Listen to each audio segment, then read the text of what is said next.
네, 유승민 작가와 함께합니다. 어서 오세요. 안녕하세요. 자, 오늘 어떤 내용 취재해 오셨습니까? 네, 어릴 적 우리가 목욕탕에서 먹던 우유, 그 바나나 맛 우유가 국가유산으로 등재될 수 있다라는 소식이 전해지면서 연일 화제가 되고 있습니다. 어릴 적 먹으면 요즘도 먹지 않나요? 요즘도 먹습니다. 네. 그 공장에서 대량으로 생산되는 공산품이 국가가 보존해야 할 문화유산으로 가치를 인정받을 수 있을까? 이렇게 온라인에서는 다양한 반응들이 펼쳐지고 있는데요. 오늘 그 이슈를 소개해 볼까 합니다. 그러니까 국가 문화유산으로 등재된 게 아니라 등재를 추진한다. 네, 그렇습니다. 빙그레가 또 출시 50주년을 맞아서 이번에 등재를 추진하겠다라고 밝혔는데요. 이게 원래는 문화자회라는 이름이었는데 그렇죠. 5월부터 국가유산으로 바뀐 겁니다. 예. 문화유산과 자연유산 그리고 무형유산까지 조금 더 폭넓게 체계적으로 관리를 하겠다라는 취지인데 이 국가유산에 등재를 하려면 기준이 있어야 합니다. 만들어진 지 50년이 지나야 하고 네. 또 역사나 문화, 예술, 사회, 경제, 종교, 생활까지 각 분야에서 기념이 되거나 상징적인 가치가 있어야 한다라는 요건을 갖춰야 합니다. 그러니까 만들어진 지 50년이 지나야 된다. 그러면 이제 이거는 요건이 되는다 얘기인가요? 네, 1974년 출시이기 때문에 요건은 갖춘 건데요. 예. 문제는 두 번째, 공산품이다라는 점입니다. 물론 국가유산에 오른 공산품의 전례가 없는 건 아니었는데요. 네. 알아보니까 현대자동차의 첫 독자 생산이었던 포니도 국가 등록문화재. 유승민 작가는 모르죠, 포니 자동차. 네, 저는 잘 모릅니다. 사진으로만 봤습니다. 네, 그런 게 있었습니다. 네. 553호로 등재가 되어 있고요. 포니가 우리나라 또 자동차 공업의 자립과 도약의 발판이 되어줬다라는 그런 가치를 인정받기도 했는데 또 최초 세탁기인 금성 세탁기 아시죠? 네. 아, 예, 알아요.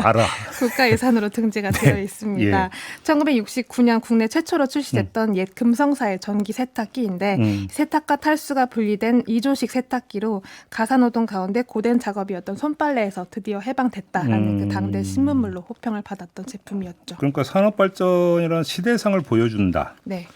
바나나 우유가 여기 해당이 되는 건가요? 좀 의아한 부분이 네, 있습니다. 네. 다만 대표 스테디셀러 제품이라는 것도 사실이기도 하고 네. 지난 50년 동안 95억 개가 팔렸다고 합니다. 많이 팔렸네요. 예, 네. 또 바나나 우유 하면 또 빙그레 우유가 떠오르는 것도 부정할 수는 없는데 단순히 이렇게 오랫동안 잘 팔린 제품이라는 이유만으로 국가유산 반열에 오르기는 어렵겠죠. 네. 다만 빙그레가 강조를 하고 있는 건 이 바나나 우유 자체를 등재하려는 건 아니다. 우리는 용기의 어떤 생활사적 가치를 이제 강조를 하고 싶다라고 입장을 밝혀왔습니다. 그 용기가 왜요?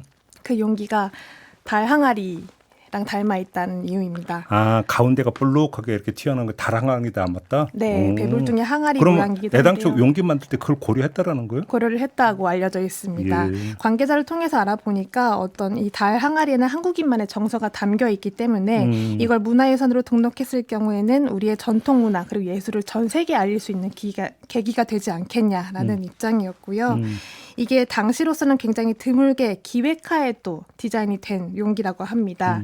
바나나가 시중에 드문 고급 과일이기도 했고 음료에 그때는 엄청 귀한 과일이었죠. 네, 그렇죠.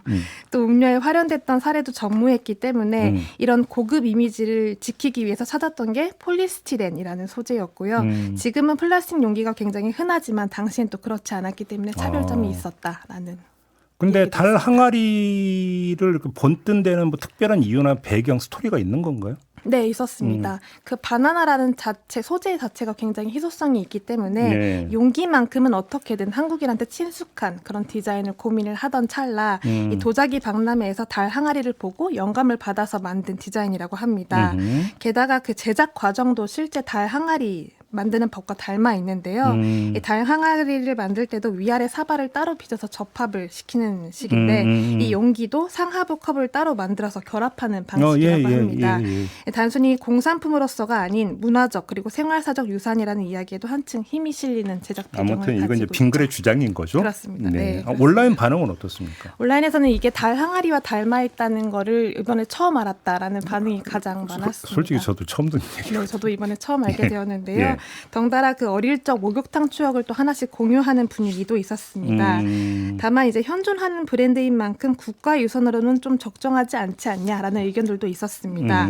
좀 인상적이었던 건 이번 이슈로 김환기의 또 달 항아리 에피소드가 다시 한번 재조명되고 있다는 점이기도 했는데요. 그분이 그렇게 달 항아리 애호가였다면서요? 네, 수집가로 알려져 있기도 한데 또 특이한 건 조선백자에 달 항아리라는 이름을 붙인 것도 김환기 화백이었습니다. 아, 그래요? 네, 이 한국 한국 전쟁 때 부산으로 피난을 갔다가 그 가기 전에 항아리들을 우물 속에 이제 보이지 않게 꼭꼭 숨겨 두었다가 다시 돌아왔을 때 그게 파편이 된 상태로 흩어져 있는 걸 보고 굉장히 슬퍼했다라는 일화도 있는데요. 네. 작품에도 많이 이제 등장을 하고 있는데 이렇게 국가유산 등재 여부를 떠나서 이런 달 항아리나 조선백자에 대한 이야기들도 연일 회자가 된다라는 건 좀 반가운 소식이 아닐까 그러니까 싶습니다. 뭐 이걸 계기로 달 항아리에 대한 이야기까지 김환기 화백까지 네. 다시 소환이 되고 있다는 점 그런데 아무튼 네. 등재가 될까요? 어떻게 될까요? 그건 그것도 지켜봐야- 궁금하네요. 네, 알겠습니다. 근데 뭐 폰이나 금성 세탁기도 등재가 됐다고 하니까 가능성은 있어 보입니다. 그러니까요.